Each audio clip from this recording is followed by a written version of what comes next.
Hey guys, it's Jessica Leichtweisz, and I'm back with my very special video series called ABA Terms Defined. So here I'm defining ABA terms for parents who are probably now looking up information about ABA online, trying to figure out and make sense of it all. So in order to do that, the best way to do that is to know what all the terms are and know what it means. And parents or kids benefit the most from ABA when their parents are involved and can have really good conversations with their ABA therapists and teachers by understanding the terminology. So in this series, I don't provide clinical definitions. I provide really easy, simple to understand facts for parents. I take it, I translate it into English and give you exactly what you need to know. So today we're going to talk about the term extinction.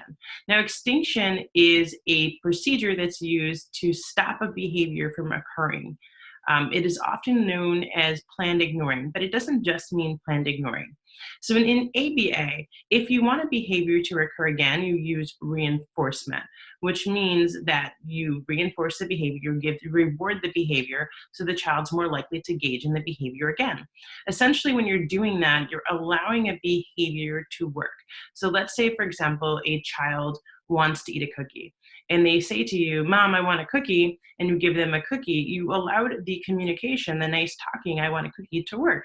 So next time your child wants a cookie, they're more likely to say, "I want a cookie."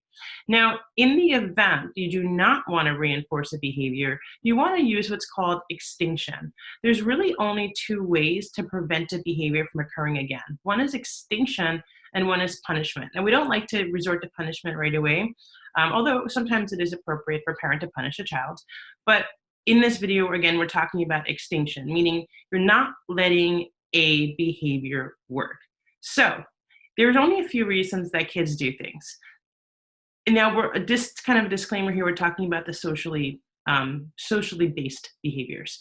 But the three real reasons why kids do things is they want attention, they want something like a cookie, they want a tangible object, or they want to stop doing something. We call that escape. They want you to take something away they don't want to do, like getting out of their homework. So kids basically, right, they're going to be doing, if kids are acting out, it's going to be for one of three reasons. They either want your attention, they either want something from you, or they want something removed from you. So in the event that you're using extinction, essentially what that means is you're not going to let their behavior work.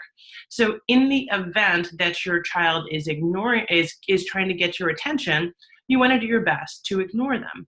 Now, we always say you ignore the behavior, not your child. So if your child, for example, is engaging in a tantrum, they're trying to bang their head on the floor and you need to keep them safe, or they're climbing furniture, of course you're going to respond to your child, but you want to do your best to not acknowledge the behavior. One of the best ways to do that is to turn your back to your child, and if you have to interact with them to avoid making eye contact, you'll probably get a little frustrated, especially as a parent, they'll see it on your face. So avoid your child being able to see your face. Stand behind them when you're trying to use extinction if your child is doing it to get attention. Extinction when it comes to giving your child something they want. Let's say your child is having a tantrum because you said no cookie. Extinction there means you don't give them a cookie. You can let them cry it out, and if they get really upset, sometimes you just can't give kids everything they want. Sometimes they can have it, sometimes they can't. So extinction means you're not going to give in. If your child's crying for 30 minutes, if you give them that cookie after 30 minutes of crying, next time they want a cookie, they're going to know, I just have to keep crying and crying and crying and crying. Eventually, mom will change her mind and give it to me, right? So extinction there is, let's not give them the cookie. The third type of extinction is escape extinction. So this means that you're going to keep a demand in place until your child complies with it. This one can have a little bit of controversy because there can be a question of if a child gets so upset, if you continue to put a demand there, are they even anymore realizing why they're upset? Are they just totally worked up? We know that kids with autism tend to have issues with executive functioning. Part of that is emotional regulation. When I first started working with kids with autism, I was trained no matter what, you would keep a demand in place. If it took a kid 4 hours to clean up blocks, then it was a really productive session. If they cried for 4 hours and then at the end of the 4 hours, I got them to clean up the blocks. I don't really think that anymore. I do think you have to use your judgment and know your child. If your child truly is so worked up to the point that they just don't even know what's going on anymore, I think it's okay to calm them down. And this is again this does go against classic ABA theory, but we have to be reasonable. And I think that I've seen through my practice, and that research is supporting the fact that just keeping these demands and kids crying for hours just doesn't really make any sense, or even like multiple minutes. I mean, it doesn't really make sense. So you can always go back to it later.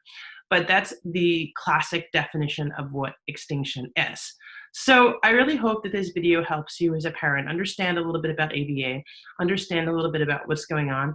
I'd love to hear your take. Do you think it's appropriate to let a kid cry for hours and hours on end using extinction until the demand is met? Or do you think it's reasonable to have them stop, calm them down, and go back to it later, especially if you're a professional? I'd love to hear what you're doing.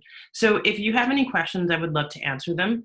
Head over to my website, hopeeducationservices.com. The next video I make could just be your question. Take care, guys.